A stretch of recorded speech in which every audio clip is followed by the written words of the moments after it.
الحمدللہ رب العالمین والصلاة والسلام علی سید الاولین والآخرین وعلی آلہ واصحابہ اجمعین ومن تبعہم بإحسان الی یوم الدین اما بعد اعوذ باللہ السمیع العلیم من الشیطان الرجیم بسم اللہ الرحمن الرحیم وذکر فإن الذکریٰ تنفع المؤمنین۔ محترم حضرات، دینی بھائی و دوستو، اللہ رب العالمین کا فضل و کرم ہے، اس نے ہمیں اور آپ کو بیٹھ کر کے اپنے گھر میں کچھ سنانے کا موقع عطا کیا۔ بس دعا کرو کہ اللہ ہم سب کی مجلس کو قبول فرما لے۔ ہم نے سورہ زاریات کی وہ آیت تلاوت کی جو تقریباً سب کو یاد ہوتی ہے، وذکر فإن الذکریٰ تنفع المؤمنین۔ ابھی اے نبی آپ نصیحت کرتے رہیں، کیونکہ نصیحت سے ایمان والوں کو بڑا فائدہ پہنچتا ہے۔ جن کے پاس علم ہے ان کو بھی، اور جن کے پاس علم نہیں ہے ان کو بھی ایمان تازہ ہوتا ہے، علم میں اضافہ ہوتا ہے، عمل کا شوق و جذبہ پیدا ہوتا ہے، توبہ استغفار کی فکر پیدا ہوتی ہے۔ تو وعظ و نصیحت سے کبھی نقصان نہیں، ہمیشہ فائدہ ہوتا ہے۔ اسی لیے اللہ نے اپنے پیارے نبی کو تاکید کی کہ وذکر، اے نبی آپ برابر نصیحت کا سلسلہ قائم رکھیں اور دائم رکھیں۔ اور چونکہ اللہ نے اپنے نبی کو حکم دیا، تو اللہ کے نبی صلی اللہ علیہ وسلم کے جو وارث ہوتے ہیں علماء، ان کا بھی کام یہی ہے کہ برابر وعظ و نصیحت کا سلسلہ قوم کو کرتے رہیں۔ کیوں؟ اس سے بڑا فائدہ ہوتا ہے۔ سنا ہوگا آپ لوگوں نے کہ نبی علیہ السلام کی مجلس سے حضرت حنظلہ رضی اللہ تعالیٰ عنہ غائب ہو گئے، مجلس سے غائب رہتے تھے۔ نبی علیہ السلام نے پوچھا کیا ہوا؟ تو کہنے لگے کہ پتہ لگایا تو غائب ہیں، کہیں نظر نہیں آ رہے۔ ایک دن 2 دن غائب ہوئے۔ حضرت صدیق اکبر نے کہا اللہ رسول میں جا کر کے پوچھ کر کے آتا ہوں کہ کہاں ہیں، کیوں غائب ہو گئے۔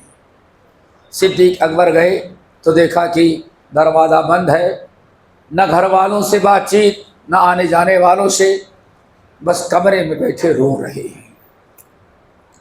حنظلہ رضی اللہ تعالیٰ عنہ رو رہے ہیں۔ پوچھا، سلام کیا، گھر والوں سے پوچھا کہاں ہے؟ کہا پتہ نہیں کیا ہو گیا ہے، کئی دن سے بس یہی بیٹھے روتے رہتے ہیں اس کمرے کے اندر۔ صدیق اکبر داخل ہوئے، السلام علیکم، سلام کیا۔ پوچھا ما لک یا حنظلہ، تو حنظلہ کیا بات ہے، تم کیوں رو رہے ہو، کیا بات ہے؟ تم مجلس سے غائب ہو گئے، نبی علیہ السلام کی مجلس میں آنا بند کر دیے۔ نبی علیہ السلام فکر مند ہے، تمہارے متعلق پوچھ رہے کہاں گیا؟ تو کہا کہ ابو بکر نافق حنظلہ، تو نبی علیہ السلام کی مجلس مقدس مجلس ہے، ایمان والوں کی ہے، سچے مومنوں کی ہے، اور میں نافق حنظلہ، تو اور میں منافق ہو گیا، اس لیے اللہ کے رسول کی مجلس میں منافق کیسے آگے بیٹھے؟ اللہ اکبر۔ صدیق اکبر نے کہا ارے کیا کہہ رہے ہو، غضب کی بات، تم منافق ہو گئے؟ کہا ہاں اللہ کی قسم میں منافق ہو گیا۔ کہا کیا ہوا؟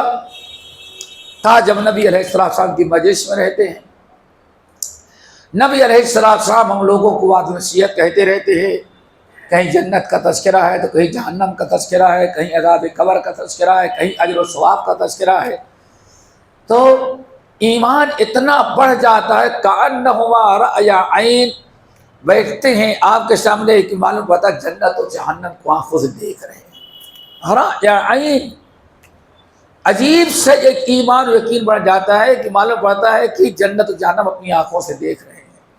ابو بکر، اور جب آپ کی مجلس سے نکل جاتے ہیں، واپس گھر آتے ہیں، آفسنا الازواج، تو بیوی 2-4 باتیں کرنے لگتی ہے، جانور کی فکر ہے، بچے آ جاتے ہیں، دنیا داری میں جیسے مشغول ہوئے تو جو ایمان لے کر کے آئے تھے وہ ایمان گھر آنے کے بعد باقی.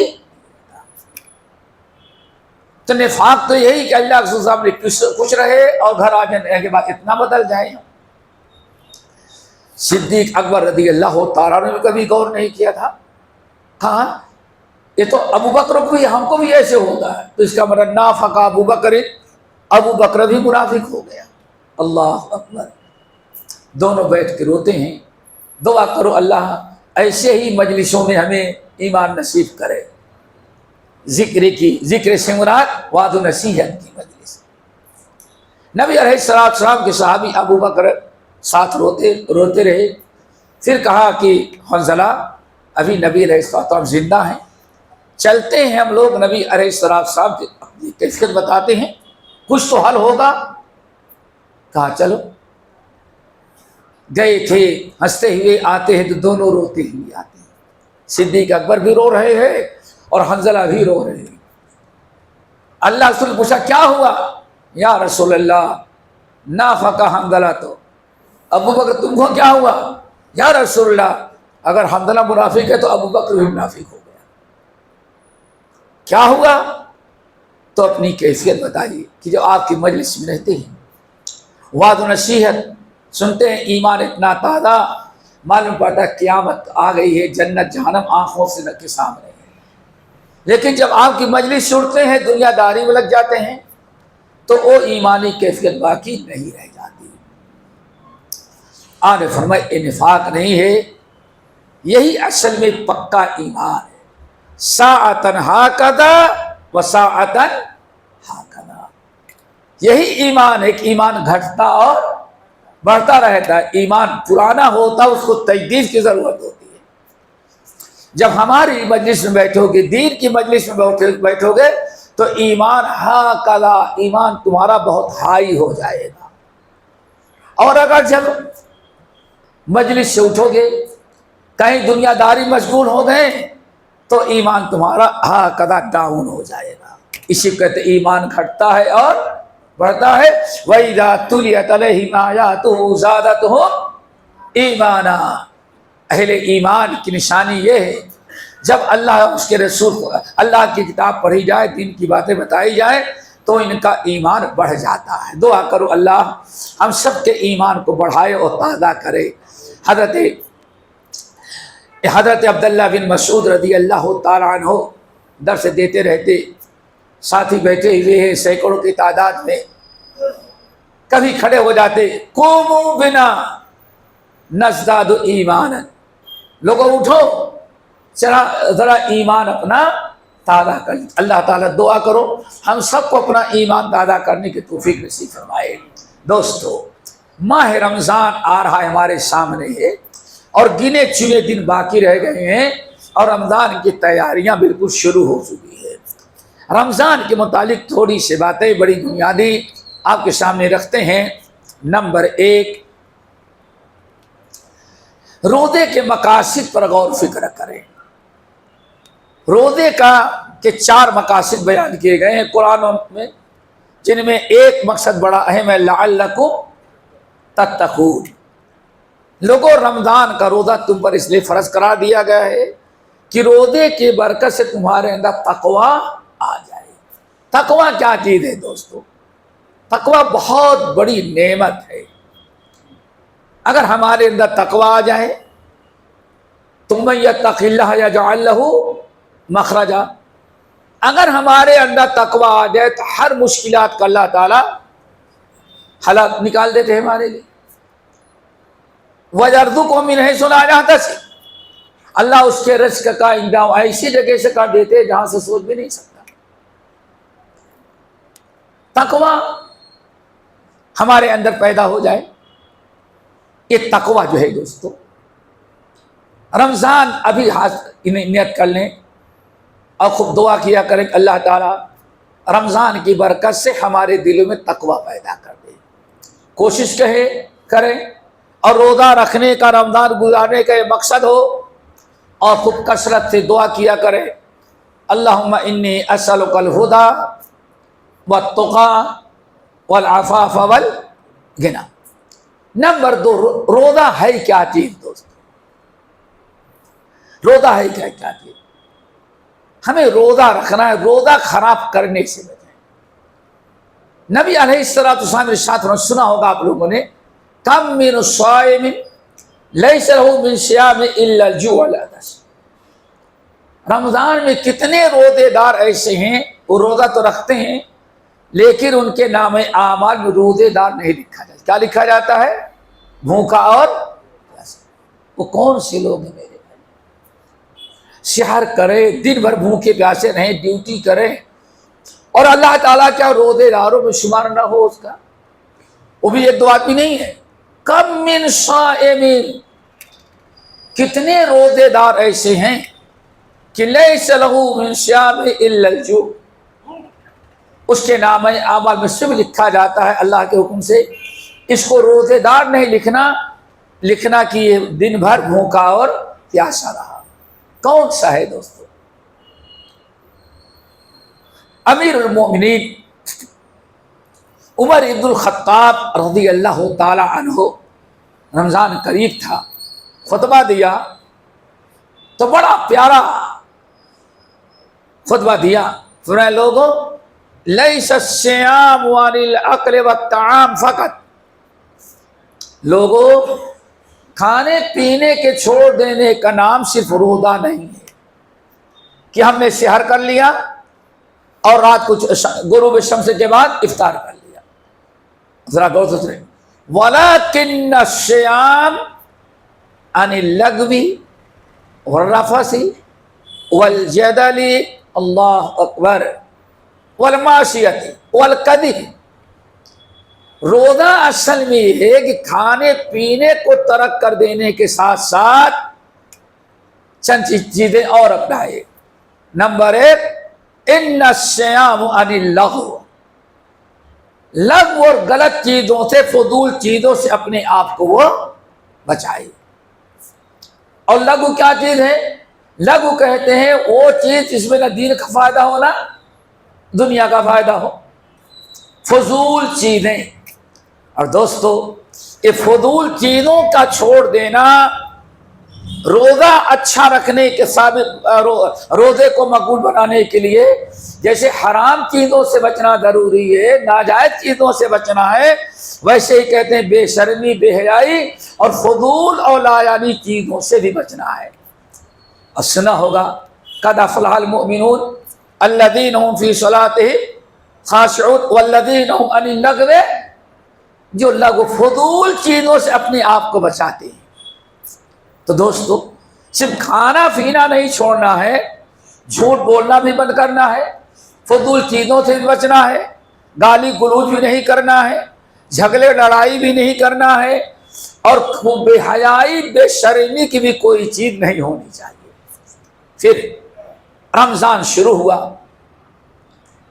جابر بن عبداللہ رضی اللہ تعالیٰ عنہ امام اور خطیب تھی، خطبہ دیا اور خطبہ دیتے ہوئے فرمایا، اے لوگو،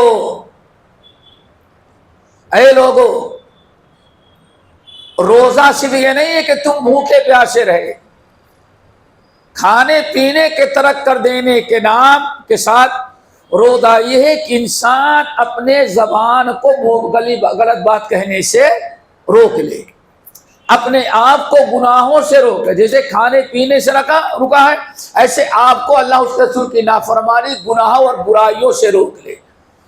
فَلْيَصُمْ لِسَانَهُ وَلْيَصُمْ عَيْنَهُ وَلْيُصُمْ أُذُنَهُ۔ اصل میں روزہ یہ ہے کہ جیسے پیٹ کا روزہ رکھا ہے ایسے زبان کا روزہ رکھے، اپنی آنکھ کا روزہ رکھے، اپنے کان کا روزہ رکھے۔ یہ ہے اصل میں روزہ۔ روزہ اصل میں ہے کہ کھانے پینے کے ساتھ انسان اپنے آپ کو گناہوں اور برائیوں سے بھی بچائے۔ سنا ہوگا آپ لوگوں نے، دوستو ذرا روزے کی حفاظت کریں۔ امام بہقی رحمۃ اللہ علیہ نے اور امام احمد بن حنبل نے مسند میں نقل کیا، نبی علیہ السلام کی مجلس تھی، صحابہ کرام ہیں، ایک صاحب کھڑے ہوئے کہنے لگے، یا رسول اللہ، الحمدللہ ہمارے محلے میں ایک خاتون ہیں بڑی دیندار ہیں، میرا خیال ہے کہ پورے محلے میں کہ پورے مدینہ طیبہ میں سمجھتا اس سے زیادہ نفلی روزہ رکھنے والی کوئی خاتون نہیں اور نہ کوئی مرد ہے۔ یا رسول اللہ، ہمارا محلہ بڑا خوش نصیب ہے، ہمارے محلے میں ایک ایسی دیندار پرہیزگار عورت ہے کہ کبھی اس کو ہم لوگوں نے روزہ چھوڑتے ہی بھی نہیں دیکھا، بڑی پابندی کے ساتھ روزہ رکھتی ہے۔ ذرا سوچیں، نبی علیہ السلام کی مجلس ہو اور محلے کے لوگ اس خاتون کی تعریف کریں۔ یا رسول اللہ، مردوں میں عورتوں میں اس سے زیادہ کوئی روزہ رکھنے والا میں نہیں جانتا۔ اللہ کے رسول نے بڑی دعائیں دی۔ محلے کا ایک آدمی تھا، وہ کھڑا ہو گیا، اس نے کہا یا رسول اللہ، ہمارے بھائی بالکل صحیح کہہ رہے ہیں، پورے محلے یا مدینے میں میں نہیں سمجھتا کہ اس سے زیادہ کوئی روزہ رکھنے والا ہو۔ جو ہماری بہن ہمارے محلے میں ہے، اس سے زیادہ روزہ رکھنے والی نہ کوئی عورت ہوگی نہ کوئی مرد ہے۔ ہم بالکل تائید کرتے 100% سچ کہہ رہا ہے۔ وَلَكِنَّ فِي لِسَانِهَا بَرِيءٌ، روزہ تو رکھتی ہیں، کبھی نہیں چھوڑتی، بڑا روزہ رکھتی ہے، لیکن زبان کی بڑی ٹیڑھی ہے۔ اللہ، دیکھا آپ نے دوستو، ذرا زبان کی حفاظت۔ وَلَكِنَّ فِي لِسَانِهَا بَرِيءٌ، لیکن زبان کی بڑی ٹیڑھی ہے، جو منہ میں آیا وہ کسی کو سنا دیتی ہے۔ روزہ کبھی نہیں چھوڑتی، لیکن اس کی زبان کے سر سے محلے کا کوئی آدمی بھی محفوظ۔ کیا تھا میرے بھائی، سحر کر رہی ہے، روزہ رکھ رہی ہے، لیکن زبان اس کی درست نہیں، زبان کی ٹیڑھی ہے۔ جیسے آپ نے سنا فرمایا ما سامت، جاؤ تعریف نہ کرو، اس عورت نے ابھی روزہ رکھنا شروع نہیں کیا۔ کتنی شدید وعید، ما سامت، اس نے ابھی روزہ رکھنا سیکھا ہی نہیں، ابھی روزہ رکھنا شروع ہی نہیں کیا۔ کیا کوتاہی تھی میرے بھائی، سحر بھی کر رہی ہے، گرمی سردی میں پیاس بھی برداشت کر رہی، بھوک بھی، اور روزہ نہیں چھوڑتی، لیکن پیارے نبی نے ارشاد فرمایا روزہ اس نے رکھا ہی نہیں۔ کیوں؟ اصل میں زبان کی حفاظت نہیں کرتی رہی، غیبت، چغلی، شکوہ، شکایت، لعن طعن، اپنی زبان کی اصلاح اسے نہیں کیا تھا۔ صحابی اٹھے، اپنے اپنے گھر گئے، خیر برکت کا زمانہ تھا۔ ایک صحابی کے دل میں آیا، اللہ، میری وہ بہن اتنی محنت کرتی، اتنا روزہ رکھ رہی ہے، لیکن زبان کی ٹیڑھی ہے، اس لیے اللہ کے رسول فرمایا روزہ آج تک اس کا قبول ہی نہیں ہوا، ابھی اس نے روزہ رکھنا نہیں شروع کیا۔ بیچارے گئے، دروازہ کھٹکھٹایا، سلام کیا، کہا کہ میں فلاں ابن فلاں ہوں، اللہ کے رسول کی مجلس میں آپ کی بڑی تعریف کی گئی کہ آپ سے زیادہ کوئی روزہ رکھنے والا نہ مرد ہے نہ کوئی عورت ہے، بڑی تعریف کی گئی۔ آپ کے محلے کے لوگوں نے تعریف کیا تو نبی علیہ السلام کو کسی نے بتایا کہ اللہ رسول روزہ تو رکھتے لیکن زبان کی بڑی ٹیڑھی ہے۔ تو اللہ رسول نے فرمایا ما سامت، اس نے ابھی روزہ رکھنا شروع نہیں کیا۔ اللہ کے رسول نے ایسے میرے بارے میں فرمایا؟ ہاں ایسے۔ راوی کہتے ہیں نبی کا فرمان سنا، اندازہ لگائیں اپنی نیکی بچانے کی کتنی فکر تھی۔ نیکی کرنا دوستو آسان ہے، مسئلہ ہے نیکی بچانا بہت مشکل ہے، اور یہی آج انسان دھوکے میں ہے۔ نیکی کرنا آسان ہے لیکن نیکی بچانا بہت مشکل ہے۔ نیکی کر رہی ہے لیکن اس نے اپنی زبان کی حفاظت نہیں کیا، زبان اس کی اچھی نہیں، ساری عبادات اللہ نے رائے نہ کر دی۔ راوی کہتے ہیں اس عورت نے اپنی زبان کی اصلاح کر لی۔ اللہ ایسے روزہ رکھنے سے کیا فائدہ کہ نبی فرمائے تیرا روزہ ہوا ہی نہیں، ابھی تم نے روزہ رکھنا شروع ہی نہیں کیا، نبی نے اتنی بڑی بات کہہ دی، تو کیا فائدہ ایسا روزہ رکھنے سے کہ روزہ ہی نہ قبول ہو۔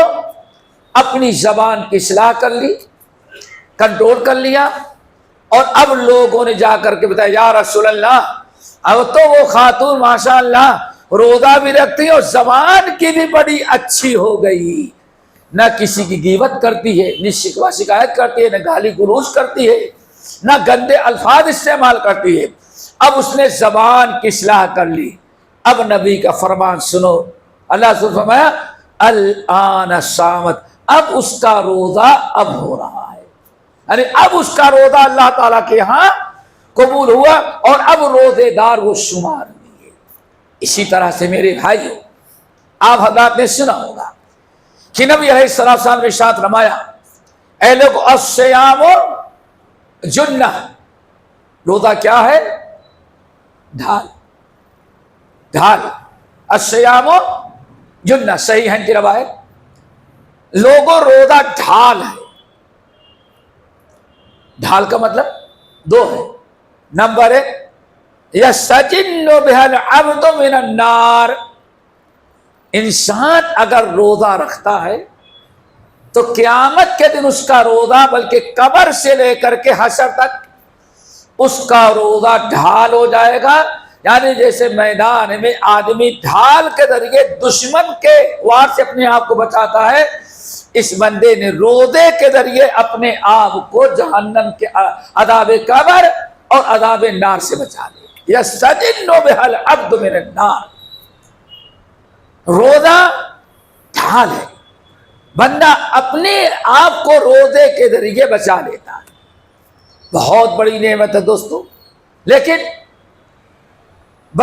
دارمی کی روایت ہے، آپ نے فرمایا روزہ ڈھال تو ہے ما لم یخرقھا، بشرطے کہ، بلکہ جنہ کا دوسرا معنی ایک تو ہے روزہ ڈھال ہے یعنی عذاب قبر سے، نمبر دو روزہ ڈھال ہے یعنی اگر انسان صدق کے دل سے روزہ رکھتا ہے تو روزے کے برکت سے اللہ تعالیٰ اس کو برائیوں سے روک لیتے ہیں۔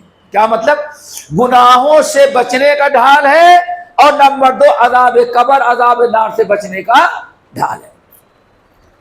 آپ نے فرمایا ما لم یخرقھا، بشرطے کی ڈھال اپنی توڑ نہ دے۔ رب نے ڈھال تو بنایا ہے دوست، روزہ ڈھال ہے عذاب قبر سے، برائیوں سے بچنے کے لیے۔ سنا ہوگا اللہ کے نبی علیہ الصلوۃ والسلام فرمایا جس کے اندر شادی کی، جس کو شادی کی ضرورت ہے شادی کرے، اگر شادی کرنے کی طاقت نہیں کیا رکھے وہ روزہ رکھے۔ کیوں؟ فإن له وجاء، روزہ رکھے گا تو اللہ روزے کی برکت سے اس کو حرام کاری سے بچا لے گا۔ تو برائی سے بچنے کا ڈھال اور عذاب قبر عذاب نار سے بچنے کا ڈھال ہے۔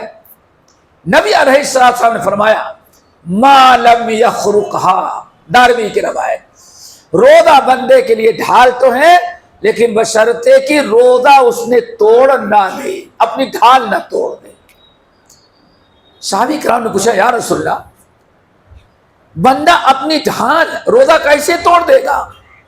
عارف میں بندہ توڑتا نہیں، بالغیبت والخنا، غیبت اور چغلی روزے دار کر کے اپنے روزے کا سارا ثواب ختم کر دیا۔ اب جو روزہ ڈھال تھا اب روزہ ڈھال کا نہیں رہ گیا، اب روزہ اس کا کسی کام کرے۔ اللہ اکبر۔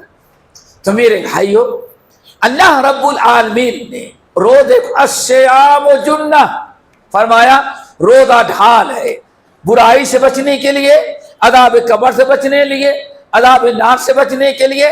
تو اس لیے ہمیں چاہیے کہ ہم اپنے روزے محنت سے روزہ رکھتے ہیں اور روزے کی حفاظت کریں، ہر ایسی چیز سے ہم اپنے آپ کو بچائیں جو روزے کو خراب کر دینے والی ہے۔ نمبر 3 آپ نے ارشاد فرمایا اذا کان یوم صوم احدکم فلا یرفث ولا یفسق ولا یغتب ولا یجادل، کئی الفاظ ہیں۔ جب تم میں سے کوئی روزہ سے ہے خبردار فلا یرفث، کوئی بے شرمی اور بے حیائی کے کام نہ کرے۔ رفث، رفث کس کو کہتے ہیں بیٹے؟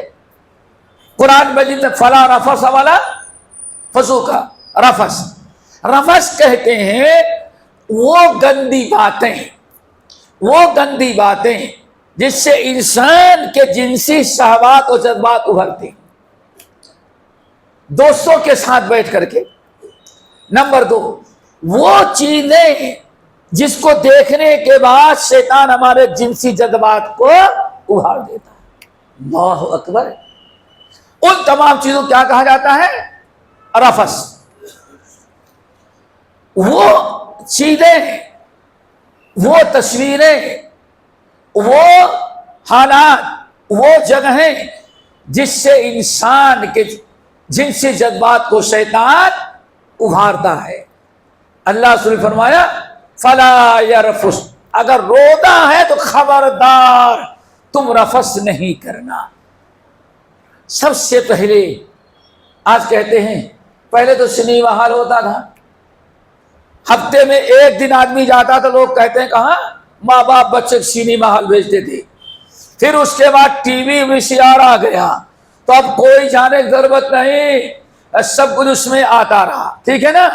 جب ہی کم سے کم ہال میں ایک رہتا تھا، بچے کیا دیکھ رہے ہیں ماں باپ کنٹرول کر لیتے تھے، اور اب کوئی ضرورت نہیں، ساری چیزیں کیا آ گئی۔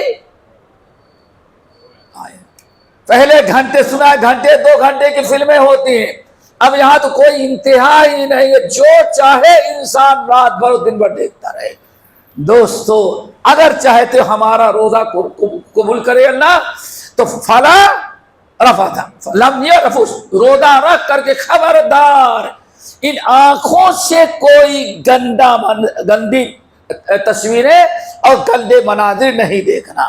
خبردار اپنے دل و دماغ کو، اپنی آنکھوں کو، اپنی سوچ میں کوئی گندی حرکت، گندی باتیں، بے حیائی، بے شرمی کی نہیں لانا۔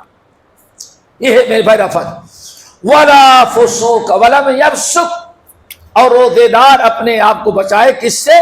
فسق سے۔ فسق کس کو کہتے ہیں؟ اللہ کی نافرمانی۔ دوستو ذرا اللہ تعالیٰ سے دعا کرو اللہ سب کو بچائے فسق، نہ رفث کرے اور نہ تو فسق۔ فسق کیا چیز ہے؟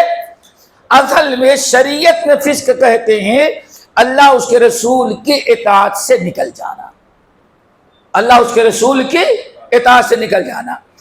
آپ لوگ ماشاءاللہ ہمارے سارے اہل حدیث بھائی جمعے کے دن، جمعے سے پہلے سورۃ کہف پڑھتے ہوں گے، ہاں پڑھتے ہیں نا، جہاں آیا ابلیس کا ففسق عن امر ربہ، کان من الجن، ابلیس کس کا تھا؟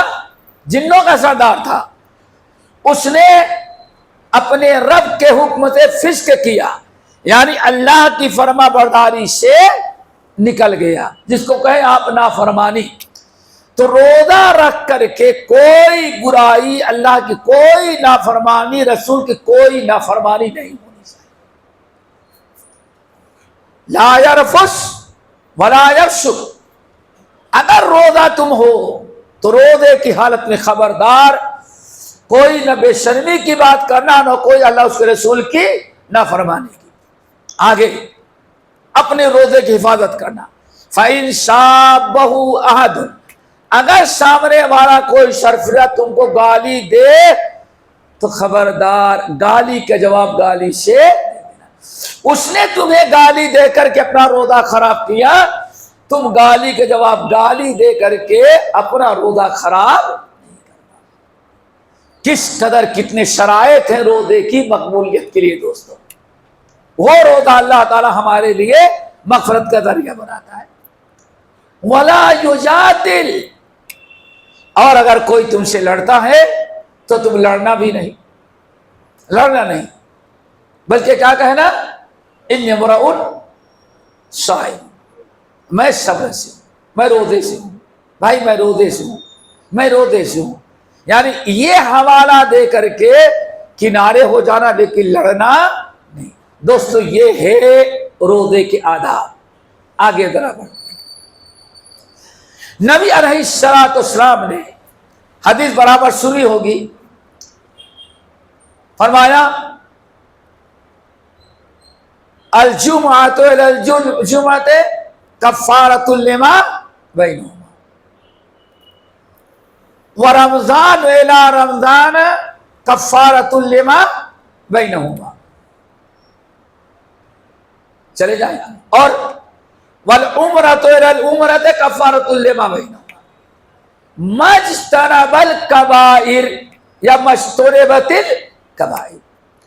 ایک جمعہ سے لے کر کے اگلے جمعے تک جتنے گناہ ہوتے ہیں، 2 دن پہلے جمعہ تھا، اب اس جمعے کے بعد سیٹرڈے سے جتنے گناہ شیطان آپ سے کرواتا ہے یا بھول چوک ہوتی ہے، اگلا جمعہ تک اگر صدق کے دل کے ساتھ توبہ کیا، جمعے کی نماز پڑھی، تو اللہ تعالیٰ جمعے کی برکت سے ہفتے بھر کے گناہ معاف کیا. رمضان و الی رمضان، ایک رمضان سے لے کر کے دوسرے رمضان تک بندہ جتنا گناہ کرتا ہے، شوال سے لے کر کے اگلے رمضان تک رمضان کا روزہ رکھتا ہے تو اس کے سارے گناہ معاف کر دی جاتے. یہی عمرہ اور حج ہے. لیکن آپ نے فرمایا مجتنبت الکبائر، بشرطے کہ انسان اپنے آپ کو کبائر گناہوں سے کبائر گناہ سے بچا دے. اگر ہم اپنے روزے کو اللہ کے مرضی کے مطابق مغفرت بخشش کا رمضان بنانا چاہیں تو ضروری ہے کہ اپنے آپ کو کبائر گناہوں سے بچنا. اگر ہم نے کیا تو توبہ استغفار کر لینا. اسی لیے کہا جاتا ہے کہ شعبان جو ہے، شعبان کا مہینہ، بعض اہل علم نے کہا، بعض روایات جو آئی ہیں کہ نبی علیہ السلام شعبان کے مہینے بہت کثرت سے روزہ رکھتے تھے. رمضان کے بعد سال بھر میں سب سے زیادہ آپ روزہ رکھتے تھے کس میں؟ شعبان میں. حضرت عائشہ نے پوچھا کیوں رکھتے ہیں؟ تو آپ نے کیا فرمایا؟ اس مہینے میں سال بھر کے اعمال بندوں کے سامنے اللہ کے سامنے پیش ہوتے ہیں. اللہ تعالیٰ پہ سارے بندوں کو معاف کر دیتا ہے، لیکن مشرک اور مشاہد کو معاف نہیں کرتا. مشرک شرک کے نا مشاہد یعنی آپس میں کینہ کپٹ رکھنے والے. اسی لیے شرف کہتے ہیں کہ 3 مہینے ہیں، رجب، شعبان اور رمضان. کہتے ہیں رجب شہر الزراعہ، کیا ہے؟ شہر الزراعہ، شہر الحرث. شعبان کیا ہے؟ شہر الزراعہ. اور رمضان کیا ہے؟ شہر الثمر. کیا مطلب؟ رجب سے حرمت والا مہینہ ہے. رجب جو ہے وہ زمین کی جتائی کر کے فصل کے لائق بنانے کا مہینہ ہے. اللہ اکبر. حرمت والا مہینہ 4 ہے نا؟ کتنے ہیں بیٹے؟ 4. کون کون؟ ذیقعدہ، ذی الحجہ اور محرم اور رجب. حرمت والے مہینے میں روزہ رکھنے کی فضیلت بیان کی گئی ہے. کہتے ہیں وہ یوم حرث ہے. حرث کہتے ہیں زمین کی جتائی کرنا، ہل جو چلا جاتا تھا. کہتے ہیں لوگوں رمضان کی تیاری کہاں سے شروع کرنی ہے؟ رجب. رجب جو ہے کھیتی ہے. کیا مطلب؟ پرانے زمانے میں جتائی ہوتی، آج ٹریکٹر سے جتائی ہوتی، بیل سے جتائی ہوتی تھی. یعنی زمین کو فصل کے لائق بنانے کا مہینہ ہے. نمبر 2، شعبان جو ہے وہ پودے لگانے کا زمانہ ہے. اور رمضان آتا ہے تو پھل توڑنے کا زمانہ ہے. سبحان اللہ. کیا مطلب؟ رمضان سے انسان، سلف کہتے ہیں بہت سارے سلف تھے رجب ہی سے رمضان کی تیاری شروع کرتے، کہتے ہیں ابھی تو شروع کر رہے ہیں، مطلب یہ ہے زیادہ سے زیادہ روزہ رکھتے، حرمت والا مہینہ ہے کہ حرمت والے مہینوں میں روزہ رکھنے کی فضیلت آئی ہے، تو کہتے ہیں رجب کا مہینہ ویسے ہی ہوتا تھا جیسے آدمی بارش ہوتی ہے تو اپنے کھیت کی جتائی کرتا ہے تاکہ 2 مہینے کے بعد فصل ڈالے تو زمین فصل کے لائق ہو، کہتے ہیں وہ جتائی زمین کھیتی کی تیار کرنے کے لائق ہے۔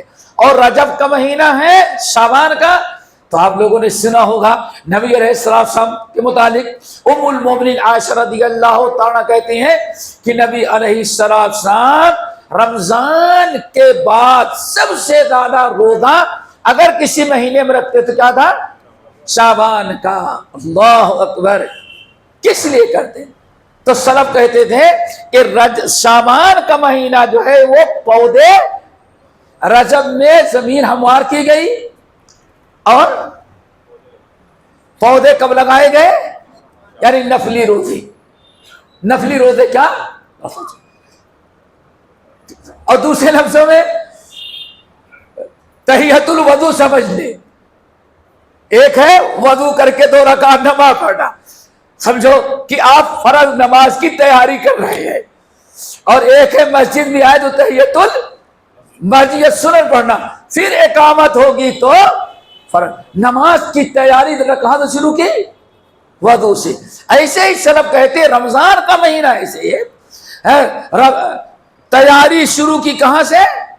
رجب سے، یعنی روزہ رکھنے کے لیے عادت بنایا، زمین ہموار کی جتائی کی، اور شعبان لگ گیا تو نفلی روزے رکھ کر کے اللہ رسول اپنے نفس کو تیار کیے، کہتے فصل لگانے کا زمانہ ہے۔ کھیتی کب تیار ہوئی فصل کرائے؟ رجب میں، اور پودے کب لگائے گئے؟ شعبان۔ اب رمضان آیا تو ثواب لوٹنے کا زمانہ ہے۔ من صام رمضان ایمانا واحتسابا غفر له ما تقدم من ذنبه، جس نے ماہ رمضان کا روزہ رکھا صدق کے دل کے ساتھ، پچھلی زندگی کے سارے گناہ معاف۔ تو میرے خیال سے بات سمجھ میں آئی ہوگی۔ سلف کہتے ہیں یہ پھل توڑنے کا، فصل کاٹنے کا کیا مطلب؟ یعنی اجر و ثواب اکٹھا کرنے کا مہینہ جو ہے وہ کیا ہے؟ رمضان ہے۔ لیکن تیاری کہاں سے شروع ہوتی ہے؟ رجب کے مہینے سے۔ دعا کرو اللہ تعالی ہم سب کو توفیق نصیب فرمائے۔ تو بات اصل میں دوستو عرض کر رہا تھا کہ اللہ رسول فرمایا کہ سارے گناہ معاف ہوتے ہیں کب تک؟ کب؟ جب تک کہ انسان اپنے آپ کو کبائر گناہوں سے، اگر کبائر گناہوں سے نہ بچایا تو دوستو بڑی طویل حدیث ہے، بلکہ مختصر سن لیں۔ جابر بن عبداللہ رضی اللہ تعالیٰ کے 3 جملے کی ہے۔ اللہ نے فرمایا اجتنب الکبائر وسددوا وابشروا۔ 3 جملہ ہے بس دوستو حدیث میں، لیکن بڑی جامع معنی 3 جملے کی حدیث۔ اللہ نے فرمایا اے لوگوں اجتنبوا الکبائر وسددوا وابشروا، اے لوگوں اپنے آپ کو کبائر گناہوں سے پاک کر لو۔ اجتنبوا الکبائر، اجتنبوا الکبائر، اپنے آپ کو کبائر گناہوں سے بچاؤ، چھوڑ دو۔ وسددوا، اور کتاب و سنت کے مطابق عمل کرتے رہو۔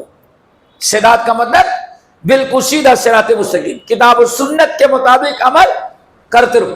وَأَبْشِرُوا، اگر تم اپنے آپ کو کبائر سے بچائے اور نیک اعمال کرتے رہے، کتاب و سنت کی پابندی کرتے رہے، تو وَأَبْشِرُوا، اب تمہیں جنت کی بشارت اور مغفرت کی بشارت اب تمہیں دی جا رہی ہے۔ اجتنبوا الکبائر وسددوا وابشروا، 3 جملے کی ہے۔ دیکھیں کیسے اللہ کے رسول ترتیب بنائی۔ اجتنبوا الکبائر، پہلے اپنے آپ کو پاک رکھو، اپنے آپ کو کس سے پاک رکھو؟ کبائر سے پاک رکھو۔ پھر وسددوا، اللہ اس کے رسول نے جیسے تعلیم دی ہے عمل بھی کرتے رہو۔